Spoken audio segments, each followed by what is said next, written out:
ছোটদের খাওয়ানো বড় চ্যালেঞ্জ, তাই চলুন একটু অন্যরকম কিছু ট্রাই করি। আমরা আজকে বানাবো এগ বোর্ড। এই বোর্ডস কি করে বানাতে হয়? প্রথমেই লাল ক্যাপসিকাম নিয়ে নেবেন একটা, চিজ কিউব কয়েকটা, আলু সেদ্ধ একটা, ডিম একটা, গোলমরিচ হাফ চা চামচ, নুন স্বাদ মতো, মাখন 3 চামচ। চলুন বানিয়ে ফেলি এগ বোর্ডস।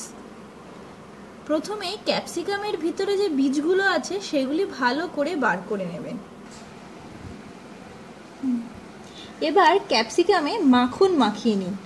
তারপর একটি বাটিতে আলু সেদ্ধ করে নিয়ে তাতে সেদ্ধ আলু, চিজ, নুন, গোলমরিচ গুঁড়ো দিয়ে ভালো করে মেখে নিন। ওই যে ক্যাপসিকামের ভিতর থেকে আপনি বীজ বার করেছিলেন সেই ক্যাপসিকামের ভিতরে এই আলুটি দিয়ে দিন এবং তার উপরে একটি ডিম ফেটিয়ে দিয়ে দিন। ওপরে কিছু চিজের কুচি দিয়ে দিন। মাইক্রোওভেনে গ্রিল করে নিন, মোটামুটি 10 মিনিট মতো নিন। তৈরি।